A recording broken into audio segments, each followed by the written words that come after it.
Good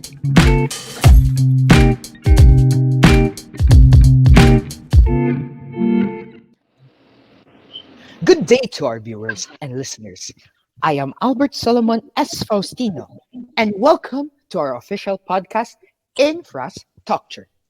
Today, I am joined by my co-hosts Ella May Papas and Charlie Vince Pascua. Say hi, guys. Hello, everyone. Good day. So, Ella, what will we be talking about today? Today we will talk about SDG 9. But before that, Albert, what can you say about the ongoing issue of slow internet connection in rural areas in the Philippines? Well, I can say that it's mainly because of the lack of cell towers designated in those particular areas. I wonder why that is. Well, one of the reasons for its cause is that it's the well-known fact that some developing countries, such as the Philippines, are falling further behind as countries with higher economic and industrial development continues to show rapid advancements in technological innovations. This includes the country's internet connection. I actually agree with you. I recently read an article which states that the download and upload speeds in the country still lags behind its Southeast Asian neighbors. The more I see it, this country still has a very long way to go when it comes to innovations such as the internet. You know, lately I've been seeing a lot of outrage posts and memes regarding this issue. Oh, really? This must mean that this issue has caused a significant amount of problems in our country then. Yes, as the time goes by, more and more citizens depend on the internet connection for their daily needs. A recent statistic shows that there were 85.16 million internet users in the Philippines as of January 2023. Wow, that's actually a lot. I agree. Also, Albert, I have a question for you. Do you have any experience in slow connection when visiting rural areas? Not just in rural areas, but we also experience slow internet connection in the city. But it is much more difficult in rural areas. In Tacunan, Davao City, while visiting the place to do an interview for our MIL subject, we got the chance to experience a few hours without any signals. You can't get any service anywhere in that place. It's hard to find a signal to even send a message. I almost feel sorry for the people living in that area. Why is that? Well, nowadays, almost everyone considers the internet as a necessity in their lives. Don't you guys agree? Yes, I find it very useful whenever I want to do my job or just to enjoy my personal time. Now, what do you think when this necessity is taken away from you or becomes unavailable whenever you need it? Oh, that would be very bad. I know, right? So the reason I feel sorry for the citizens in Barangay Tacunan and other rural areas is that due to their slow connections, there is a limit as to what they can do with the internet given to them. Oh, I see. What's worse is that some homes don't even have routers. So they are forced to buy loads and use their data, which could be very inconvenient given that the SIM signal in their place are very unstable. Albert, I'm just curious. Among all the people you interviewed for your group's documentary, which interviewee struck you the most? Hmm. Among the interviewees, there was this female student. Oh, what about her? As I was interviewing her, I found out that there would be times wherein she couldn't pass her assignments on time due to the lag caused by the internet. She also said that she couldn't properly attend every online class because of this reason.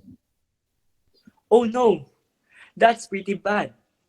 Not only that, she also mentions that there are moments where she needed to study for her exams, so she went to a friend's house, which was far from her location. Imagine the valuable time and money she has just wasted just to study for her exam. That's pretty unlucky. Not only does it hinders in her personal time, it is also an hindrance in her education, which is a very valuable aspect in this time. I hope the government could come up with with, with ways that in order to solve this problem. I agree, and that's what we are here to talk about. Once again, let us welcome our guests, Sir Alex and Miss Jesmar. They are going to talk about the SDG 9 and share the different solutions the government has done and plans on doing in order to resolve this issue. Let us all give them a warm round of applause. Sure. Good day, everyone. Hello, guys. Good day, Sir Alex and Miss Jesmar. Please enlighten us more about the current topic at hand. Certainly, as you all know, the issue that's currently being talked about falls under the SDG 9, which focuses on industry, infrastructure, and innovation. But what exactly are the SDGs? Ms. Jasmar, do you mind elaborating? Of course, according to the United Nations official website, the SDGs or Sustainable Development Goals were adopted by the United Nations in 2015 as a universal call to action to end poverty, protect the planet, and ensure that by 2030, all people enjoy peace and prosperity. Overall, there are 17 integrated SDGs. They recognize that action in one area will affect outcomes in others, and that development must balance social, economic, and environmental sustainability. That's great, but what connection does it have to our topic? Well, Albert, as I've said, SDG 9 focuses on improving a country's industry, infrastructure, and promotes innovation. Now, regarding the issue of weak internet connectivity, earlier, Albert mentioned that other countries have a better industrial development than ours, and that's true. Due to their slightly better economy, technological advancements are highly promoted and supported by the government. So does this mean that the Philippines couldn't keep up with the neighboring countries? No, not necessarily. Having a poor economy doesn't entirely mean that the Philippines won't ever keep up with these countries. That's where the SDG 9 comes in. The SDG 9 helps our government partner up with several other successful countries to further advance and innovate our country. Oh, but there have been any attempts from the government in which they tried to solve this problem? Well, if you watch the news, you may have heard about multiple attempts from the government in trying to improve the country's internet, such as trying to build more cell towers. Another attempt from the government was the SIM Dito. Basically, it's a SIM that prioritizes fast data to help people connect to the internet whenever they go. Oh, I've actually heard about this, and I've been meaning to try it. One question though, does this make the other SIM cards useless? Nope, that doesn't mean that it makes data from other SIMs become useless. Just by purchasing an eSIM card and with enough load, you can also have access to the internet wherever you are as long as there is a functioning SIM tower nearby. But according to recent studies, Ditto's data is better than others. Oh, okay, I get it. Well, anyways, another attempt from the government was the installation of free Wi-Fi for schools, parks, libraries, hospitals, and public transportation stations. With this action, people have a hard time connecting to the internet, and some places can have access to free Wi-Fi in order to check if the necessary emails or and contacts have arrived. Oh, I see. But it seems this wasn't enough. Is there any more? Yes, Albert. Just recently, Converge was founded and become another internet service provider, boasting better internet service than PLDT, but keeping at almost the same prices as them. Oh, yes, I've heard about Converge, and I actually have a lot of friends who have tried this. The most were happy, but some didn't really see any changes. Well, It's true that there still wasn't really a big impact, but the government is still trying its best. Yeah, I do agree. Recently, there's been news about Starlink partnering with the Philippine government in order to give the Philippines access to the internet company. Wow, that's big. I do hope that they process this faster so that everyone can have a taste of fast connection. Same here, Albert. Well, let's just hope for the best. I surely learned a lot today, especially about the SDGs and SDG 9. I know, right? The benefits the netizens receive from the SDGs are great for the country in the social, economic, and environmental factors. Now that we have been enlightened as to what the government has done and still plans to do to fix this issue, is there anything we can do as citizens to help? We can all do our part as individuals to address this problem by taking responsibility and taking action. We can take responsibility and educate ourselves to become better advocates for change. This can lead to improved infrastructure and technology for rural communities. Even small interventions can have significant effect in addressing the impact of limited connectivity. Let's work together to generate awareness and inspire action. Please enlighten us about the different ways, Jesmar. As a citizen of the Philippines, I also want to partake in making changes in our country. Knowing that I could help gives me a sense of pride.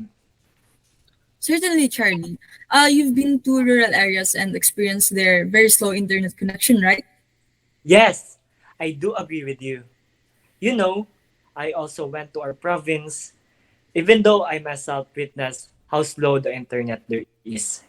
And I can honestly say it's very slow. You just get really bored with that kind of internet. So I am also grateful to have Miss Jesmar and Sir Alex here with us to talk about this issue. Oh, thank you. We are willing to answer and fulfill all your curiosity and questions. So let's start with the basics. Can you summarize what we talked about earlier with Sir Alex and explain why limited internet connection is such a big problem in rural areas? Absolutely. Rural areas frequently lack appropriate internet connectivity infrastructure, which can make it challenging for locals to access crucial resources and services. This may include activities like e-commerce and online education. Additionally, a lack of connectivity might restrict economic options for persons living in rural locations because many employees now demand internet access. That makes a lot of sense. But before we proceed about the challenges regarding this issue, we would like to know, Jasper, can you tell us more about how you practice responsible consumption and production in your own life, particularly in relation to this issue? Sure. Well, in today's world, the internet has become an essential part of our daily lives, and we rely on it everything from communication to shopping to entertainment. And we pay a price for our reliance on the internet, and that price is our digital footprint. This information may be used to track our online behavior and even our physical location. And it includes everything from our research history to our social media activity. By restricting their online activities and only utilizing the internet when necessarily, people can reduce their digital footprint responsibly. They can lessen the demand for data and lessen the strain on the limited communication infrastructure by doing this. That's a great point. I do agree. Responsible consumption and production are essential components of sustainable living. And there are several ways individuals can incorporate them into their daily lives. Also, can you share any other ways in which you practice responsible consumption and production in your own life?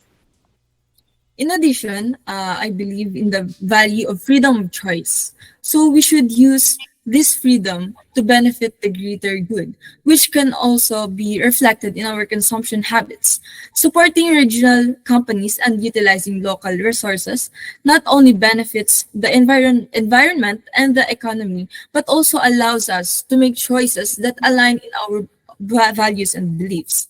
With this, I can lessen the carbon footprints of transportation and encourage sustainable economic growth in rural areas by shopping locally and helping the local economy. When possible, make use of regional resources. This can involve using locally produced goods and resources as well as employing local labor and service providers.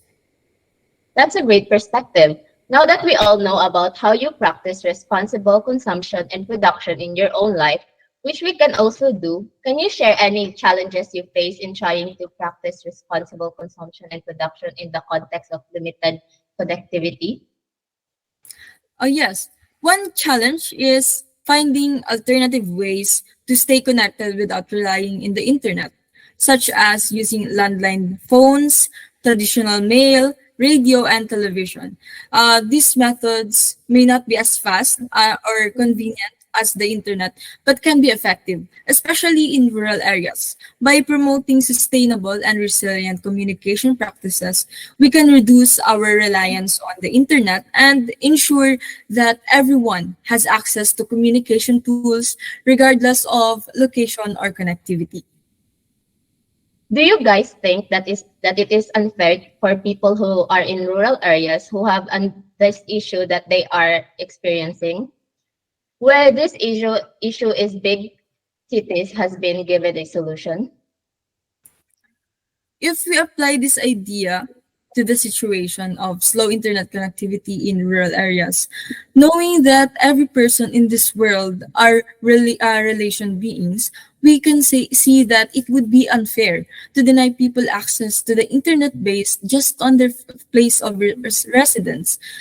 We are obligated to help those in need and fight for the rights of the disadvantages as Christians.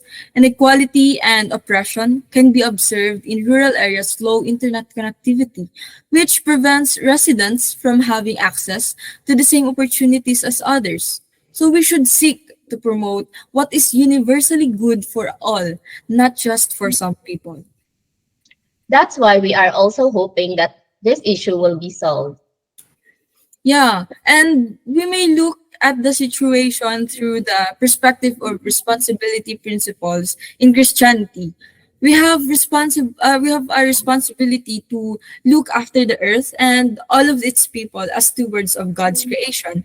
Slow internet access in rural areas might be interpreted as a sign of a lack of concern for the people who live there since it prevents them from accessing the resources. That's really sad to hear.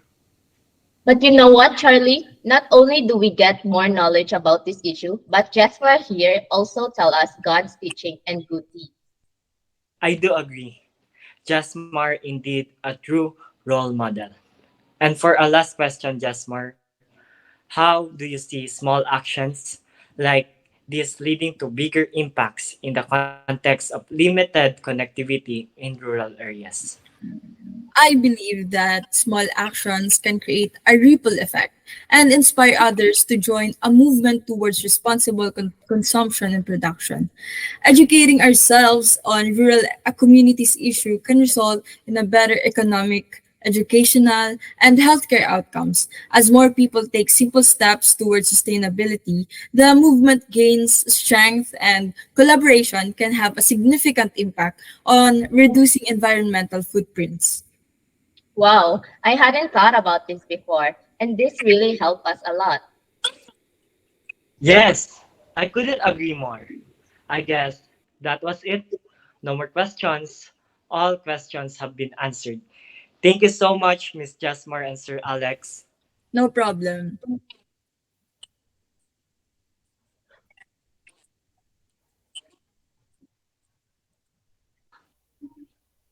Wow! Surely we learned a lot today.